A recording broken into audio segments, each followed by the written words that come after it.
Bonjour à tous et à toutes. J'espère que vous allez bien. Ça va? C'est bien, il fait un peu moins chaud en ce moment, donc un peu moins chaud ce matin, même si je suppose que vous voyez que chez moi, ça ne se voit pas trop qu'il fasse un peu moins chaud. Alors, je ne sais pas trop comment vous êtes, vous.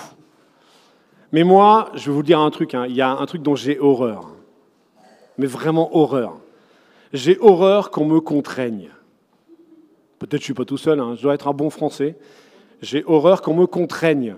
C'est-à-dire qu'on m'oblige à faire quelque chose. Alors certains vont voir chez moi une forme de reste de rébellion et tout ça, de l'insoumission. D'autres vont dire que j'ai du caractère.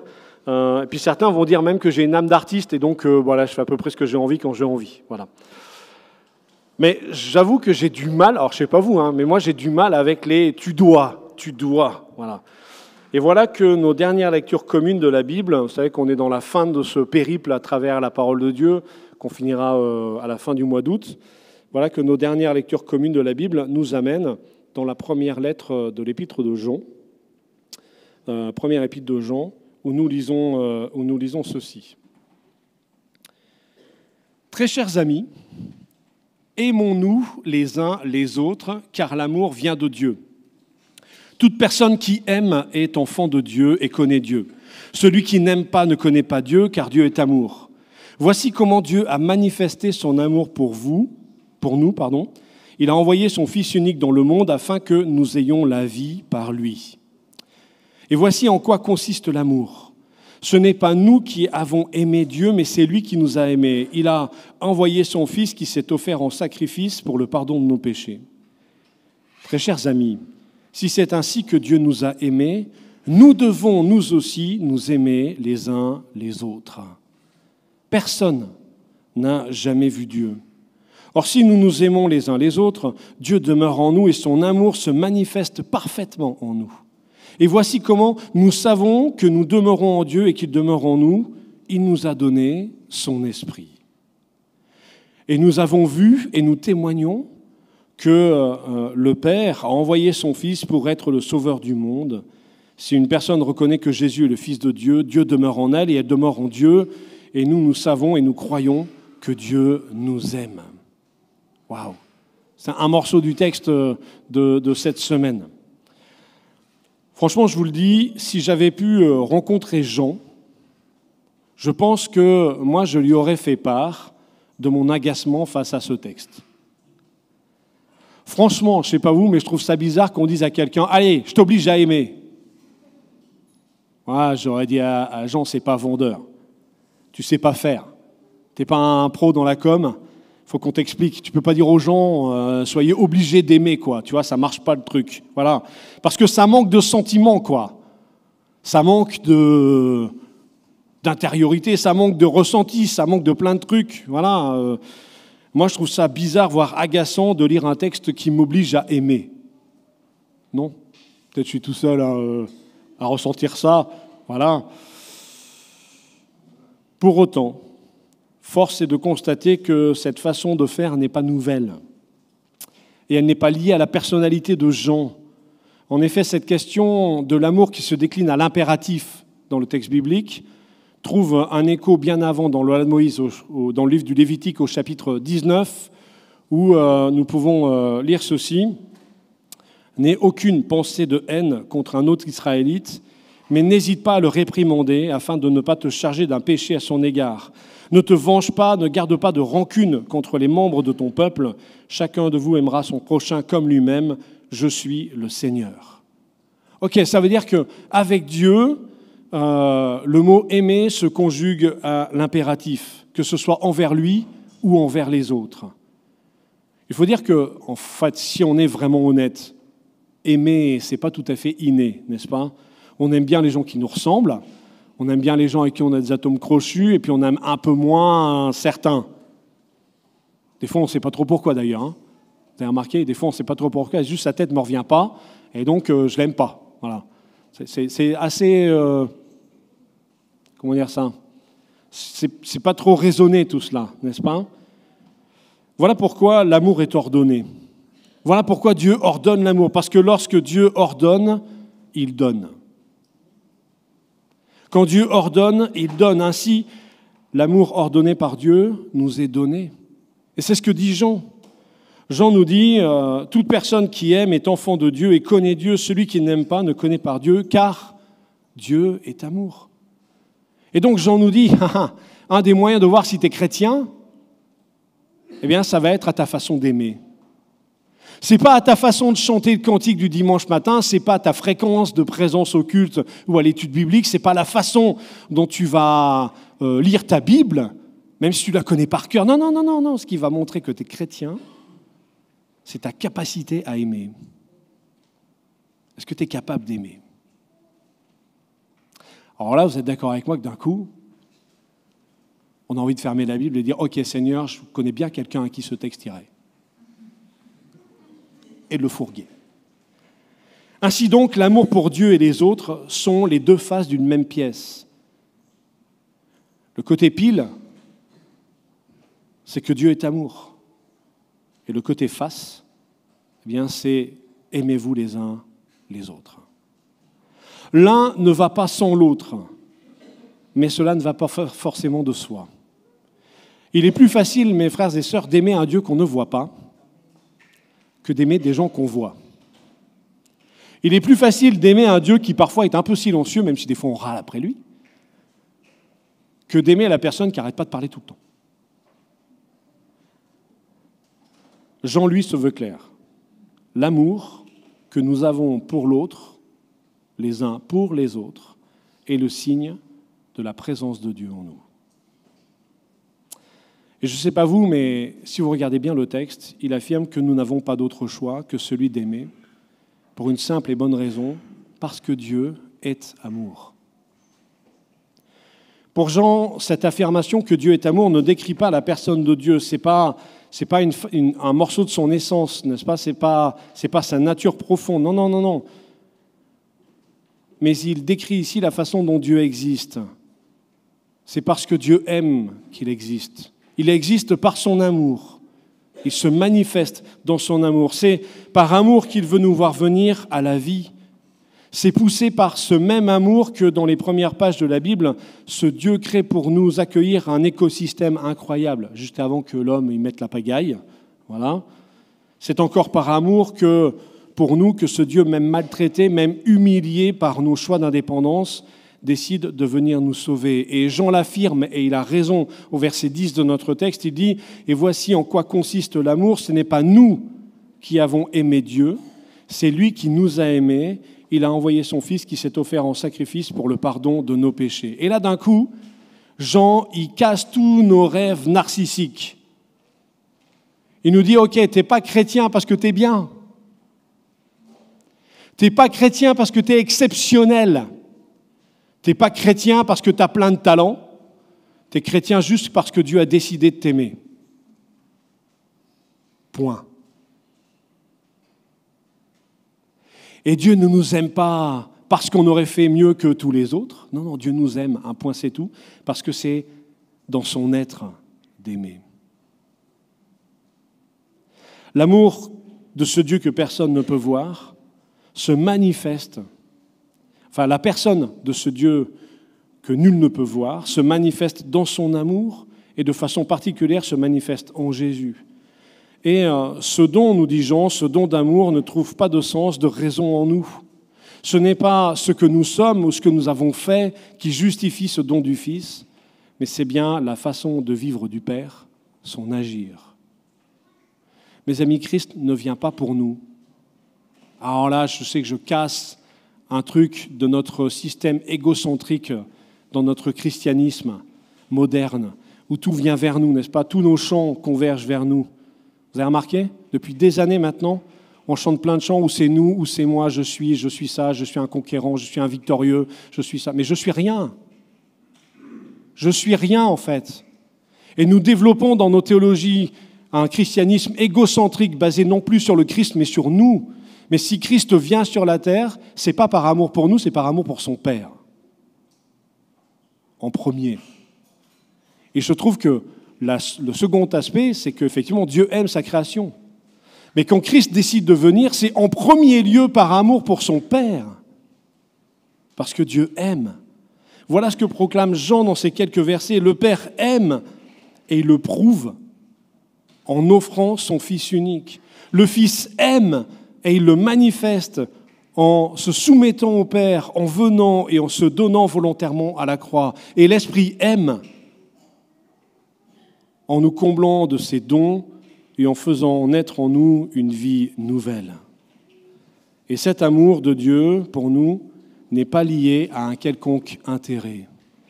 Dieu ne nous aime pas en se disant « Ok, tiens, je vais aimer Fabien parce que je sais que dans quelques années, il va être meilleur. » C'est pas comme ça qu'il réfléchit Dieu. Voilà. Dieu ne nous aime pas parce qu'il y gagnerait quelque chose. Ça, c'est encore une fois nos théologies égocentriques, n'est-ce pas? Les évangiles nous démontrent cela au travers de la vie de Jésus. Rappelez-vous, les 10 lépreux qui viennent à Jésus. Ils viennent à Jésus, qu'est-ce que fait Jésus? Il guérit que celui qu'il aime? Non, il guérit les 10. Il n'y en a qu'un seul qui revient pour lui dire merci. Et celui-là est sauvé. Ok, on est d'accord. Mais Jésus n'aime pas par intérêt. Lorsque ce dernier guérit des personnes, il le fait même si ces dernières ne le suivront pas. Et il y a là, je crois, un appel important à sonder nos motivations profondes. Lorsque nous venons en aide, nous, en tant que communauté ou même en tant qu'individus, à celles et ceux qui nous entourent, pourquoi est-ce que nous le faisons? Vous savez, trop longtemps, j'ai entendu ça. Ouais, on va faire des campagnes d'évangélisation, on va aller dans la rue, et puis on va aller aider les gens, parce que comme ça, ils viendront après à l'église. Non. Non. Si nous voulons ressembler à Jésus, alors nous allons aider les gens, nous allons aimer les gens. Ils viennent à l'église, tant mieux, hein, gloire à Dieu. Ils n'y viennent pas, tant pis, on aura quand même été manifestant l'amour de Dieu pour notre prochain, n'est-ce pas? Est-ce que nous aimons pour que nos rangs grossissent? Est-ce que nous aimons pour rendre les personnes redevables de nos gestes d'affection ou d'amitié ou d'amour? Ou alors est-ce bien juste notre façon de manifester l'amour que Dieu porte à tous et à toutes sans distinction, sans favoritisme? Jean, lui, affirme que l'amour de Dieu est désintéressé, qu'il fait partie de son être, de son essence, que Dieu ne peut pas faire autrement qu'aimer parce qu'il est Dieu. Or, Jean nous dit, depuis le départ du Fils, c'est les bien-aimés, les chrétiens, nous, qui sommes missionnés pour prendre sa suite et incarner cet amour. Alors j'ai une petite question pour nous, nous qui sommes ici dans cette église, dans ce quartier. Et je vais oser la question. Est-ce que nous l'aimons, ce quartier? Est-ce que nous aimons les gens de ce quartier? Nous qui habitons des villages et des villes, est-ce que nous aimons les gens de la ville où nous habitons ou du village où nous habitons?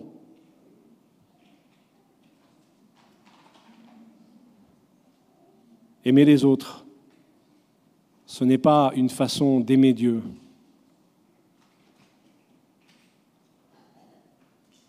Mais c'est une façon de lui ressembler. Aimer les autres, ce n'est pas une façon d'aimer Dieu, mais un appel à lui ressembler, à être comme lui. Pour autant, il nous faut être clair, l'amour de Dieu n'est pas tolérance ou silence. Vous savez, lorsque nous sortons de chemins sûrs que Dieu nous trace, qu'est-ce que fait Dieu par amour pour nous? Il dénonce nos déviations. Il dénonce nos errances. Il dénonce nos raccourcis. L'amour, le vrai, ce n'est pas celui qui accepte tout, qui se tait et qui ne dit rien. L'amour, le vrai, ce n'est pas celui qui baisse la tête. Non, l'amour, le vrai, ce n'est pas cette tolérance tiède que notre société nous vend régulièrement. Aimer, c'est tout autre chose, en tout cas chez Dieu. C'est désirer l'épanouissement de l'autre, et cela passe parfois par le fait de reprendre, de dire ce qui ne va pas. Ainsi, si Dieu nous invite à incarner son amour, il sait aussi que nous n'en avons pas les moyens. Alors, parce qu'il nous aime et pour que ce lien d'amour demeure, Dieu va faire quelque chose de fort dans nos vies. Il va nous donner son esprit. Et c'est par cet esprit qu'à notre tour, nous pouvons manifester le même amour que Dieu a pour nous envers les autres. Cet esprit qui atteste aujourd'hui de la présence de Dieu et de la permanence de son amour. L'esprit demeure et il fait sa demeure dans l'intimité de ceux que Jésus appelle ses amis C'est ce que Jésus dit en Jean 15, verset 15. Et Jean de dire, « Voici comment nous savons que nous demeurons en Dieu et qu'il demeure en nous. Il nous a donné son esprit et nous avons vu et nous témoignons que le Père a envoyé son Fils pour être le sauveur du monde. Si une personne reconnaît que Jésus est le Fils de Dieu, Dieu demeure en elle et elle demeure en Dieu. Et nous savons et nous croyons que Dieu nous aime. » Ce matin, est-ce que vous croyez que Dieu vous aime ? Ouf, c'est tiède. Hein ? Vous êtes sûr ? Ah, quand même. Vous savez, c'est une véritable économie du don qui administre l'amour. Le Père a donné le Fils donne sa vie, et l'Esprit nous donne des dons à son image. Les croyants sont qualifiés dans cette lettre de bien-aimés, dérivé du mot « aimer ». Et ils ont comme impératif de se conduire de la même façon que Dieu se conduit. L'amour n'est pas une abstraction, une idée céleste, il se traduit par des actes, il se vit, il se voit.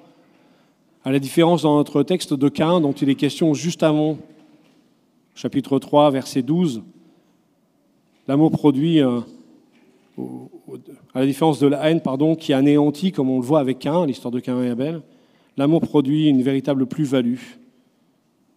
Le regard d'amour que je porte sur l'autre, qui m'est très cher, dit toute la valeur que je lui confère.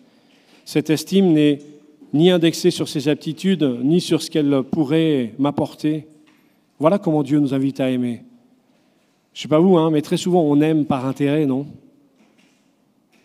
Très souvent on aime par intérêt, soyons honnêtes. On aime parce qu'on a quelque chose à y gagner, n'est-ce pas ? Mais est-ce que nous sommes prêts à aimer l'autre, non pas par intérêt ? Je l'ai déjà raconté, cette petite anecdote-là, mais quand j'étais au Havre et que je faisais partie du SAMU social, nous ramassions le soir les clochards dans la rue. Et moi, un jour, j'ai demandé à mon chef de service, je lui ai dit, je ne comprends pas, il n'y a pas de vitre au véhicule. Il m'a dit, vas-y, tu comprendras. Donc j'ai compris. On a ramassé quelques gars qui étaient dans la rue, qui ne s'étaient pas lavés depuis très longtemps. J'ai compris pourquoi il n'y a pas de vitre dans le camion, ça ventilait mieux. Voilà, à l'intérieur du camion, ça nous permettait de mener à bien notre boulot. Et puis on arrive devant le centre et là, on se dit qu'est-ce qu'on fait ? Est-ce qu'on s'arrête devant l'énorme porte d'entrée et les gars, ils vont monter l'escalier et les 600 gars qui sont là, ils vont voir ces bonhommes dans la déchéance la plus totale, ou alors est-ce qu'on passe par la petite porte de derrière ? On a pris la porte de derrière, on est rentré. Et puis je me souviens très bien, j'ai pris un gars, je lui ai dit venez avec moi. Et je l'ai amené au vestiaire, il a choisi ses habits, je lui ai donné un petit sac. Avec dedans, il y avait un savon, un rasoir et tout ça pour qu'il puisse se mettre propre. Je lui ai dit, écoutez, prenez une bonne douche et puis après, on ira manger. Je vais prévenir le cuistot pour qu'il vous garde un repas et tout ça, etc. Et là, contre toute entente, le gars me prend et me serre dans ses bras comme ça. Et moi, mon réflexe 1, c'était après la douche, mec, après, pas avant. Voilà. Il est parti prendre sa douche. Moi, je n'ai pas arrêté de faire comme ça le reste de la journée. Voilà. Bref. Est-ce que nous sommes prêts à aimer et non pas par intérêt ? Si nous croyons que nous sommes tous créés à l'image de Dieu et que le Créateur déclare cela très bon, alors pour connaître ce Dieu invisible, il nous faut voir en chacun de celles et ceux qui nous entourent une partie, une particule, un bout de miroir qui reflète un morceau de ce Dieu-là. En particulier de celles et ceux dont on détourne le regard. Parce que je vous rappelle quand même que dans Osaïe 53, le serviteur souffrant, nous dit-il, n'avait ni allure, ni le genre de beauté qui attire les regards. Il était celui que l'on méprise, celui qu'on ignore, la victime, le souffre-douleur. Nous l'avons méprisé, nous l'avons compté pour rien, comme quelqu'un qu'on n'ose pas regarder. Voilà comment Ésaïe décrit Jésus. Alors, je ne sais pas vous, mais moi, aimer comme ça, c'est pour moi un défi. Je ne sais pas pour vous. Mais aimer sans intérêt, aimer en faisant abstraction de tous les signaux d'alarme qui arrivent dans ma tête, aimer à fond comme Dieu aime, ça me paraît une montagne. Peut-être je suis tout seul ce matin. D'accord, je suis tout seul. Merci. Et je mesure combien j'ai besoin que Dieu transforme mon caractère, mon être intérieur, mon esprit, ma façon de raisonner, ma façon de voir l'autre, ma façon de penser, pour pouvoir aimer enfin comme Dieu m'aime, comme Dieu aime.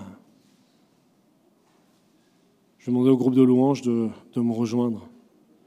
Alors que le Seigneur nous donne d'aimer comme lui aime, c'est-à-dire sans condition, sans intérêt, parfaitement, incroyablement. Et on l'a chanté ce matin.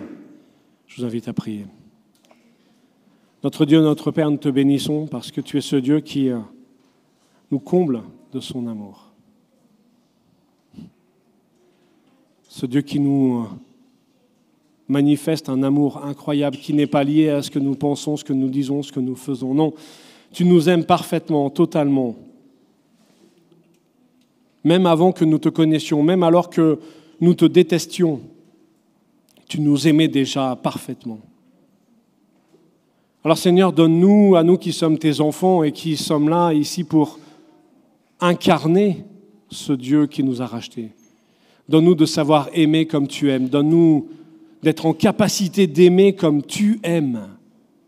Viens briser en nous toutes les barrières qui s'élèvent lorsque l'autre si différent se présente à nous.